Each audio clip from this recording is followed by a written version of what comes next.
Kumusta mga kasaliksik?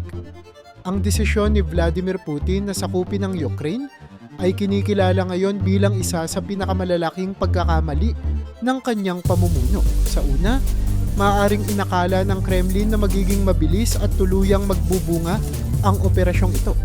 Isang blitzkrieg na lulumpuhin ang pamahalaan ng Ukraine at magsusulong ng geopolitical na layunin ng Russia. Subalit ang nangyari ay malayo sa inaasahan. Ang hakbang na ito ay nagdulot ng malawakang epekto sa ekonomiya ng Russia. Pinahina ang panloob na suporta para sa kanyang administrasyon. Nag-udyok ng internasyonal na pagkondena at nagdala ng malaking pinsala sa kanyang hukbo. Isa sa mga pinakaunang resulta ng pagsalakay ay ang biglang pagbagsak ng ekonomiya ng Russia. Sa kabila ng pagmamalaki ni Putin sa kakayahan ng Russia na harapin ang mga pandaigdigang parusa, nagkaisa ang mga kanluraning bansa sa pagpapatupad ng mga mahigpit na sanksyon na lubos na nakaapekto sa kalagayang pang-ekonomiya ng bansa. Ang pagbagsak ng ruble, pag-freeze ng mga pondo sa ibang bansa, at pagputol ng mga kalakalan sa mahahalagang teknolohiya ay nagtulak sa Russia sa isang ekonomiyang mas nagkakandahulog sa kabila ng pagiging pangunahing tagapagtustos ng enerhiya sa Europa. Ang mga parusang ito ay hindi lamang nakaapekto sa gobyerno, kundi sa mga pangkaraniwang mamamayan na nagdusa sa pagtaas ng presyo ng bilihin, kawalan ng trabaho, at pagbaba ng pamumuhay. Ang dating maayos na ekonomiya ng Russia na nakaasa sa export ng natural gas at langis ay nasira ng biglaan at tuluyang nagkaroon ng mahabang panahong mga kahihinatnan. Ang epekto ng digmaan ay hindi lamang limitado sa ekonomiya. Sa loob ng Russia mismo, nagkaroon ng malawakang kilos protesta laban sa pagsalakay sa Ukraine. Maraming Ruso ang nadismaya sa aksyon ng kanilang leader na nagtulak ng hindi mabilang na pag-aalsa sa iba't ibang lungsod. Habang ang Estado ay gumagamit ng mga batas upang patahimikin ang dissent, hindi na mapigilan ang damdamin ng maraming mamamayan. Ang mga oposisyon leader, gayon din ang ilang personalidad na dating tahimik ukol sa politika, ay nagsimulang maglabas ng kanilang pagkondena. Ang kawalang tiwala sa administrasyon ni Putin ay lumakas, habang naramdaman ng mga tao ang hirap ng kanilang pamumuhay kasabay ng patuloy na digmaan. Ang kawalan ng suporta sa loob ng Russia ay isang malakas na senyales na ang digmaang ito ay hindi lubos na sinusuportahan ng sariling populasyon ni Putin. Sa labas ng Russia, ang pagsakop sa Ukraine ay nagbunsod ng pagkakaisa ng maraming bansa na dati ay may magkakaibang pananaw sa NATO. Ang aksyon ni Putin ay nagtulak sa mas maraming estado na lumapit sa alyansang kanluranin upang palakasin ang kanilang depensa laban sa posibleng banta mula sa Moscow. Ang inaakalang pagkahati-hati sa NATO ay naging mas malakas na alyansa. Ang ilang bansa na dati ay neutral o nag-aalinlangan sa kanilang kaugnayan sa NATO ay nagdesisyong sumali o palakasin ang kanilang kooperasyon. Ang planong pagpapalawak ng impluwensya ng Russia ay nauwi sa kabaligtaran. Mas maraming bansa ang naghanda upang harapin ang banta. Isang malinaw na indikasyon ng kabiguan ng estratehiya ng Kremlin. Isa pang hindi maitatangging resulta ng digmaan ay ang napakalaking bilang ng casualties na naranasan ng Russian military. Mula sa mga larangan ng digmaan ay dumarating ang balitang libo-libong sundalo ang namatay o nasugatan. Marami rin ang nahuli at ngayoy bihag ng Ukrainian forces. Ang mga bilang na ito ay nagdudulot ng moral damage sa hukbo ng Russia. Imbes na mabilis na makuha ang kontrol, humarap sila sa isang mahaba at madugong labanan na naglantad ng kanilang mga kahinaan. Ang imahe ng Russian military bilang isang makapangyarihang puwersa ay nayurakan ng kanilang mabibigat na pagkalugi sa mga tauhan, kagamitan, at kumpiyansa. Ang isang mahalagang aspeto ng pagkakamaling ito ay ang paglabag ni Putin sa mga internasyonal na batas. Ang pagsakop sa Ukraine ay kinikilala ng maraming bansa bilang iligal at wala sa lugar. Sa bawat ulat ng posibleng war crimes, lalong tumitindi ang pagkondena ng pandaigdigang komunidad. May mga lumilitaw na ulat ng mga insidente tulad ng indiscriminate shelling, malawakang pagkasira ng mga sibilyan na lugar, at mga paglabag sa mga karapatang pantao. Ang mga kasong ito ay hindi lamang nagbubukas ng pintuan sa mga internasyonal na investigasyon, kundi nagbibigay rin ng dahilan upang si Putin at ang kanyang mga pangunahing opisyal ay maharap sa mga pandaigdigang hukuman. Ang pinagsamang epekto ng lahat ng ito, ang pagbagsak ng ekonomiya, kawalan ng suporta ng sariling mamamayan, pagkakaisa ng mga kalaban sa internasyonal na antas, matinding bilang ng casualties, at ang pagkondena ng buong mundo, ay malinaw na nagpapakita kung bakit itinuturing na isang malaking pagkakamali ang pagsakop ni Putin sa Ukraine. Imbes na mapalakas ang posisyon ng Russia bilang isang global na pwersa, ang digmaang ito ay naging isang simbolo ng maling kalkulasyon at estratehikong pagkatalo.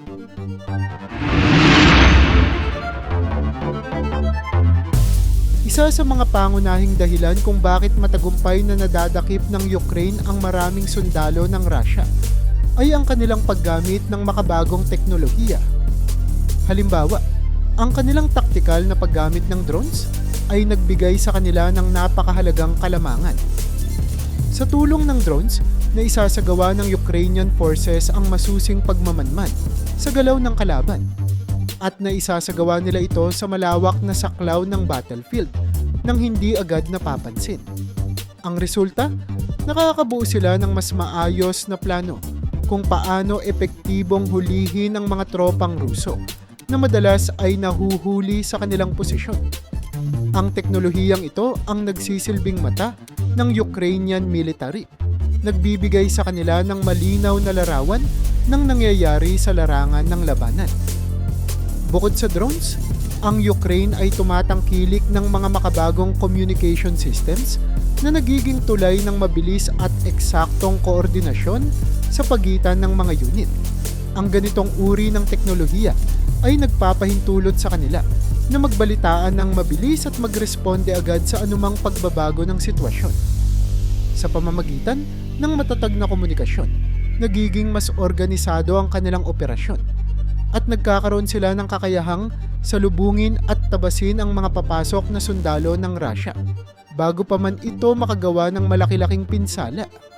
Sa tulong ng tamang impormasyon, madali silang nakakapagsagawa ng mga hakbang upang masiguro na ang kanilang mga operasyon ay magiging matagumpay. Isa pang estratehiya na nagbibigay sa Ukraine ng kalamangan ay ang paggamit ng psychological operations upang linlangin ang mga sundalo ng Russia.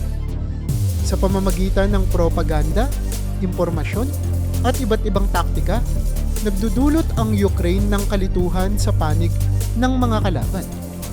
Madalas, nagiging sanhi ito upang ang ilang sundalo ng Russia ay kusang sumuko na lamang. Kapag ang isang hukbo ay naguguluhan o nawawalan ng tiwala sa kanilang liderato, mas madali silang mahuhuli. Ang ganitong pamamaraan ay hindi lamang tumutulong sa Ukraine upang makuha ang mga sundalo, kundi pati na rin upang mapanatili ang moralidad ng kanilang sariling hukbo at patuloy na gawing mas mahina ang depensa ng kalaban. Hindi rin matatawaran ang tulong mula sa lokal na populasyon. Ang mga sibilyang Ukrainian ay aktibong nakikilahok sa pagkuha ng impormasyon, pagtatayo ng depensibong mga istruktura, at maging sa pag-aalaga sa mga sugatang sundalo. Ang kanilang kooperasyon ay nagsisilbing isang mahalagang aspeto ng tagumpay ng Ukraine sa mga operasyong ito. Sa bawat impormasyong ibinabahagi ng mga sibilyan, mula sa kinaroroonan ng mga sundalo ng Russia hanggang sa mga detalye ng kanilang galaw, nagiging mas madali para sa Ukrainian forces na mahuli ang mga kalaban. Ang malalim na pagkakaisa ng bansa ay hindi lamang nagpapakita ng kanilang determinasyon, kundi pati na rin ng kanilang kakayahang magtulungan sa harap ng digmaan. Panghuli, ang mahabang panahon ng pagsasanay at karanasan ng Ukraine sa depensibong digmaan ay nagbunga ng napakalaking bentahe. Sa mga nakalipas na taon, patuloy nilang pinaghusay ang kanilang mga taktika. at ang mga sundalo nila ay bihasa na sa mabilisang pagpapalakas ng kanilang depensa. Ang mga leksyon na natutunan nila sa mga nakaraang alitan ay naging pundasyon upang maging mas handa sila sa mga ganitong sitwasyon. Ang mga karanasang ito ay nagbigay sa kanila ng kasanayan na hindi basta-bastang matutumbasan. Kaya naman nagiging madali para sa kanila na mabihag ang mga sundalo ng Russia at mabawi ang kontrol sa kanilang mga teritoryo.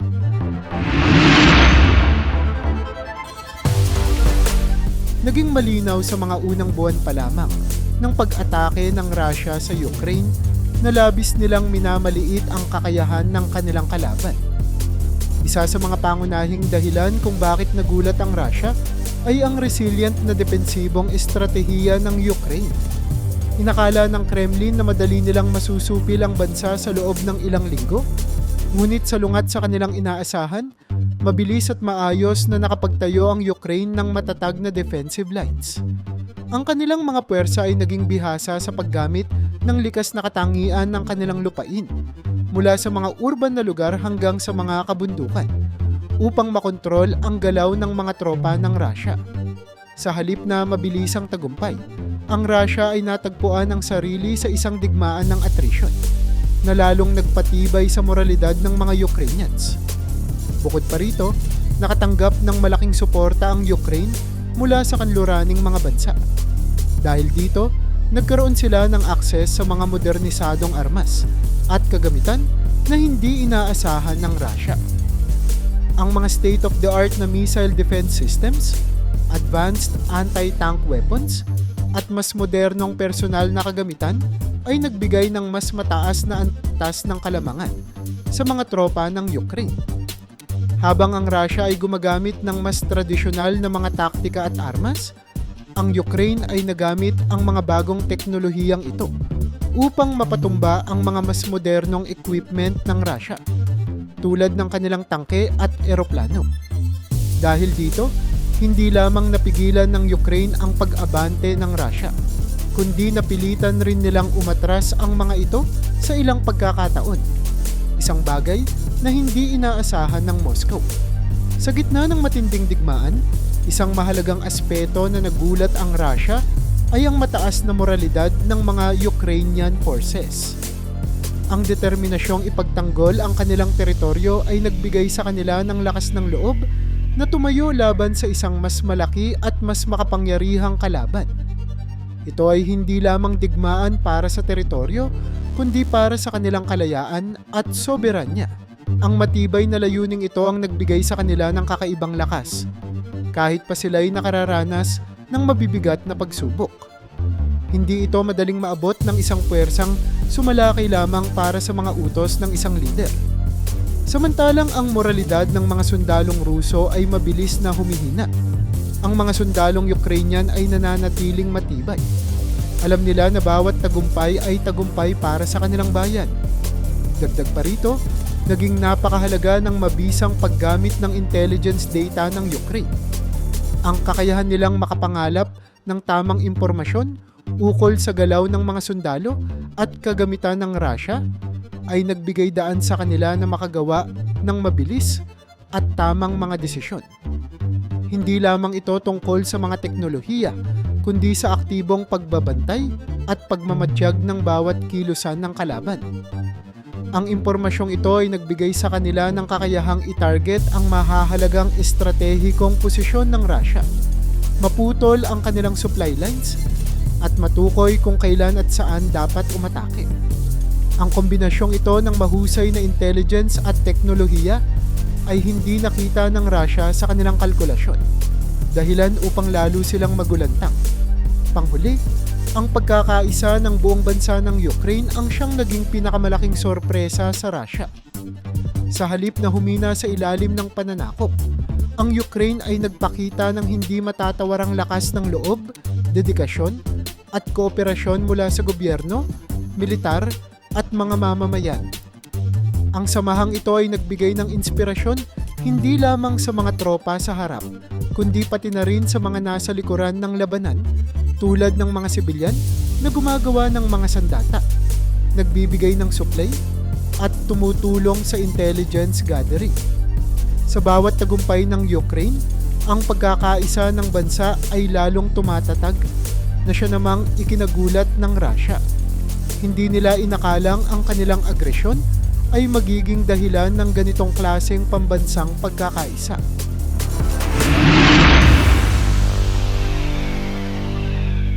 Sa gitna ng matinding kaguluhan sa digmaan, maraming sundalo ng Russia ang nagdaramdam ng mabigat na pagsisisi sa kanilang mga nagawa at naranasan. Isa sa mga pangunahing dahilan ng kanilang panghihinayang ay ang kawalan ng malinaw na layunin sa kung bakit sila sumabak sa labanang ito.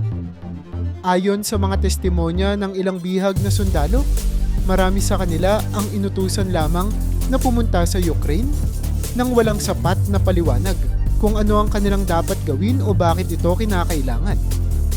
Ang kawalang katiyakan at kakulangan sa direksyon ay nagdulot ng malalim na disillusionment. Pakiramdam nila'y sila'y itinalaga sa isang misyon na walang katarungan.